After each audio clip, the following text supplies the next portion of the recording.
Okay, so let's see. We start from Tefillah. So many have been puzzled by the fact that the prayer has ability to change God's mind. Okay, so to speak. It borders on the absurd to contemplate the possibility that mortal man can affect a change in a divine decree. How are we to understand this? Okay, so let's understand the question. The question is very interesting.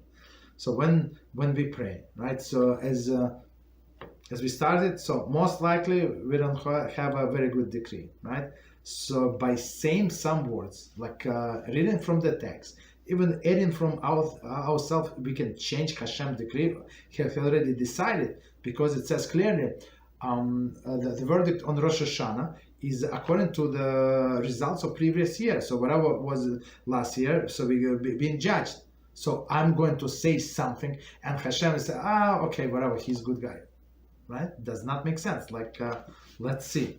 So one more time, many have been puzzled by the fact that the prayer has the ability to change God's mind.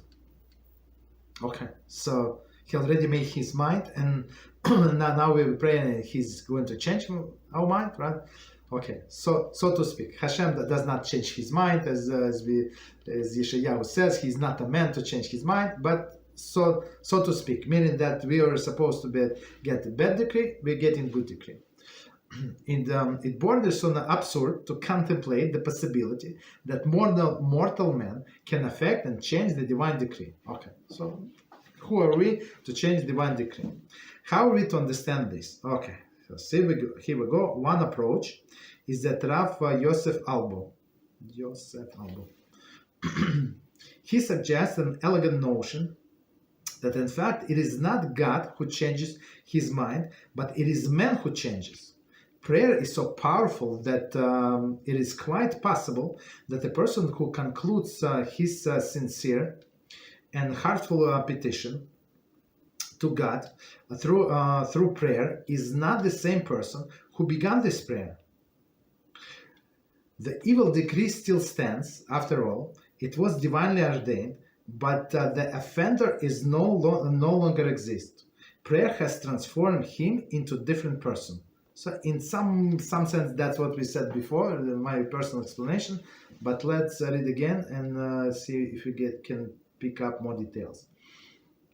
So Rav Helber suggests that elegant notion, okay, that it's not God who changes his mind. So that's much better, right? To say that Hashem changes his mind is apikoros, right? But the man who changes, prayer is so powerful that it's quite possible that the person who concludes his sincere and heartful petition to God through the prayer is not the same person began to pray.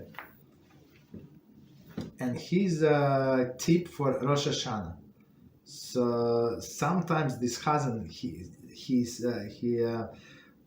sings very slowly and nice, right? And then he goes very fast.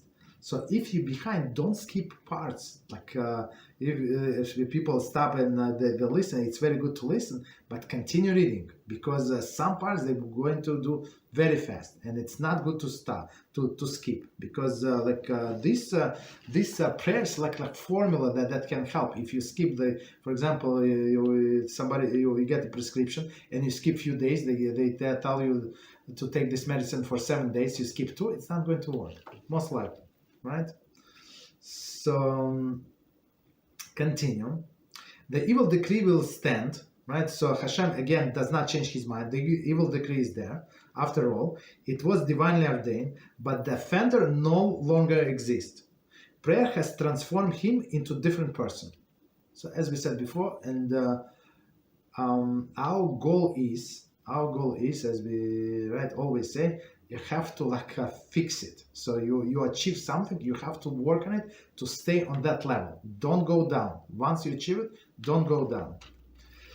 In fact, the word from Hebrew word to pray bears this idea. Why is it not simply mefalel falel in the Pa'al? a simple verb form. In fact, prayer is articulated as mispalel, the hispalel. The hispalel reflex a verb form. As the grammatical conjugation correctly implies, the worshipper is as much confronting himself while he's addressing the Almighty. So that's I'm not going to repeat the grammar, but the conclusion we should repeat. The worshipper is as much confronting himself while he's addressing Almighty. So he's talking to Hashem, but he must at least talk to himself.